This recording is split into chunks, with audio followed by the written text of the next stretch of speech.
Oke, assalamualaikum warahmatullahi wabarakatuh. Saya Dira Muhammad Muhammad yang terhormat terdampingi Gajah Minda selaku dari Background Tenang. Saya perkenalkan nama Ibrahim Fida dan terus juga dengan Misur Tahasana atau Miskin selaku dari Kepala Madrasah Sanawi Al-Quran Lahir Fida, dan tak lupa juga dengan Misur Tahasana Miss Alfira Rizal selaku dari Kepala Madrasah Aliyah Al-Quran Lahir Fida. Dan terlebih juga dengan keluarga yang saya sayangi dan juga cintai, dan teman-teman yang saya lopek pokoknya. Alhamdulillahirrahmanirrahim. Kali ini saya Hanza Kurtina Zara dari kelas 8 MTS Al-Quran Lahir Fida akan mempresentasikan tentang pelajaran IPA tentang hukum Newton. Hukum Newton 1. Bila arus gaya pada suatu benda itu sama dengan 0, maka benda yang mula-mula diam itu akan terus diam atau mempertahankan keadaan diam. Sedangkan jika benda itu mula-mula bergerak, akan terus bergerak dengan kecepatan tetap atau mempertahankan keadaan bergeraknya. Hukum 1 Newton juga disebut dengan hukum kelembaman atau inersia, dan sifat lembab benda adalah sifat mempertahankan keadaannya, yaitu keadaan tetap diam atau keadaan tetap bergerak beraturan. Nah, untuk rumusnya itulah sigma F sama dengan 0. Karena sigma F sama dengan 0 itu A sama dengan 0 karena V sama dengan 0 atau diam, atau V sama dengan konstan GLB, gerak lurus beraturan. Nah, yang kedua ini terdapat hukum 2 Newton. Hukum 2 Newton itu apabila semakin besar gaya yang bekerja pada benda, maka besar pula percepatannya. Semakin besar massa benda, maka semakin kecil percepatannya. Nah, percepatan yang dihasilkan oleh resultan gaya yang bekerja pada suatu benda sebanding dengan resultan gaya dan berbanding terbalik dengan massa benda. Di mana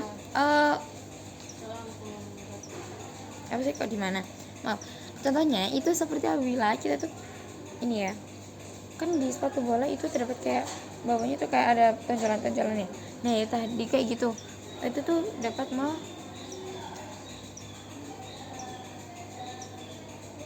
karena maka karena gaya yang dijadikan lebih besar, maka besar juga percepatannya. Nah, contohnya kalau misalnya kita tuh mau mencari jumlah gayanya atau Newtonnya atau sigma F-nya, maka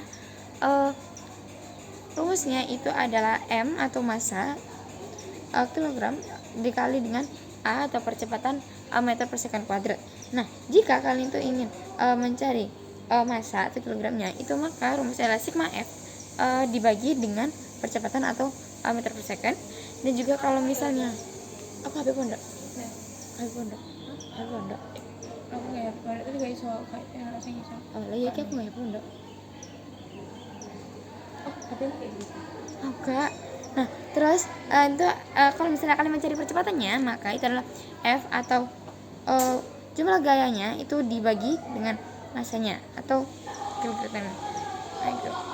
Nah, contohnya itu seperti apabila ada sebuah benda yang massanya itu 3 kg dan juga mengalami percepatan sebanyak 6 meter second per kuadrat, maka berapa gaya yang dialami oleh benda?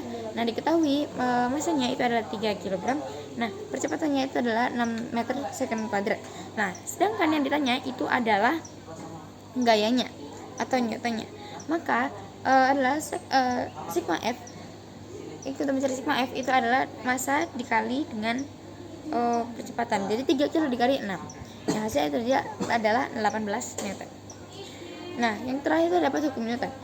Jika benda pertama itu menghasilkan gaya pada benda kedua, maka benda kedua itu akan menghasilkan gaya yang sama besarnya, tapi arahnya itu berlawanan. Nah, rumusnya itulah F reaksi sama dengan F reaksi. Saya kira jawab pertanyaan ini. Terima kasih atas perhatiannya. Wassalamualaikum warahmatullahi wabarakatuh.